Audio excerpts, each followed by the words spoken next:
जय हिंद, जय भारत साथियों। साथियों, अभी बहुत सारे लोगों से मैं मिल रहा हूं जो कर्जे की दलदल में फंसे हुए हैं, बहुत परेशान हैं। बैंक वालों ने बहुत मिस सेलिंग की है। अगर आपने से भी किसी ने गाड़ी पर लोन लिया है या गाड़ी लोन पर ली हुई है, तो आज ही बैंक जाएं और बैंक में पता करें कि आपका लोन इंश्योर्ड था कि नहीं था। क्योंकि बैंक आरबीआई के रूल है कि जब भी आप किसी का लोन करें तो लोन को इंश्योर्ड किया जाए। तो आपने गाड़ी के लिए लोन लिया, गाड़ी का तो इंश्योरेंस हुआ, क्या आपके लोन का इंश्योरेंस हुआ कि नहीं हुआ? और अगर बैंक कहता है इंश्योरेंस हुआ है, तो उनसे पूछिए कौन सा वाला इंश्योरेंस किया है। कई जगह पर क्या कर दिया जाता है, एक्सीडेंटल इंश्योरेंस कर दिया जाता है, कई बार क्रिटिकल इलनेस का इंश्योरेंस कर दिया जाता है, कई बार इंश्योरेंस इस तरह का किया जाता है। अभी मैं जब अपने दौरे पर था गुजरात में, तो सूरत में एक लेडी आई, उन्होंने बताया कि हमारे घर का लोन था और इंश्योर्ड था, बाद में पता चला कि आधा इंश्योरेंस किया गया है। अब यार बैंक वालों से पूछो कि कोई व्यक्ति मूर्ख है कि वो अपना आधा इंश्योरेंस कराएगा, आधा नहीं कराएगा।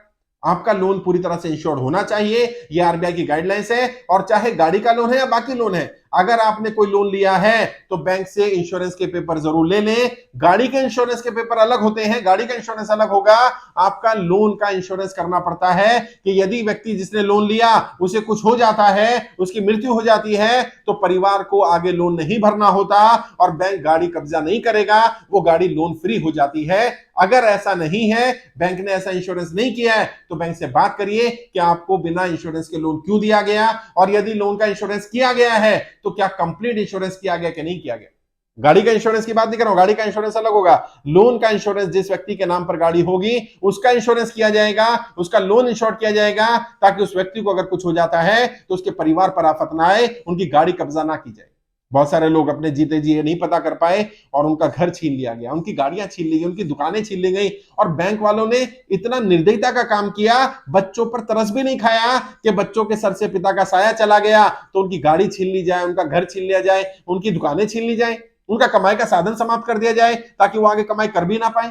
ये अत्याचार है, ये अन्याय है, और ये अन्याय अत्याचार स्वीकार नहीं किया जाएगा। और यदि आप में से किसी के साथ ऐसा हुआ भी है तो भी हम मदद करेंगे, और आगे ऐसा ना हो तो आप अपने जीते जी, ऊपर ना करे, मैं कहता हूं आप 100 साल जिए लेकिन ऊपर ना करे कोई हादसा हो जाए। हम इंश्योरेंस क्यों कराते हैं? ताकि कोई हादसा हो जाए, कुछ ट्रेजेडी हो जाए तो कम से कम हमारे बच्चों का आफत ना आए। लेकिन जब लोन का इंश्योरेंस कराया गया और बताया नहीं गया, और जब ऊपर ना करे कुछ हो जाता है व्यक्ति को, तब गाड़ी घर कब्जा कर लिया जाता है। इस तरह की बदमाशी ना हो, इसलिए बेहतर है आप अपने जीते जी जाइए और बैंक से पता करिए कि क्या आपका लोन इंश्योर्ड था कि नहीं था। और अगर इंश्योर्ड था तो बैंक की जिम्मेदारी बनती है कि आपको आपके पेपर दिए जाए, गाड़ी के इंश्योरेंस भी और लोन के इंश्योरेंस भी।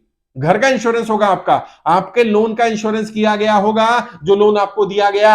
अगर नहीं किया गया है तो उनसे पूछिए उन्होंने क्यों नहीं किया, और अगर किया तो कंप्लीट इंश्योरेंस किया है या क्रिटिकल इलनेस किया, एक्सीडेंटल किया, कौन सा इंश्योरेंस किया है, उसकी पूरी जानकारी पता करिए।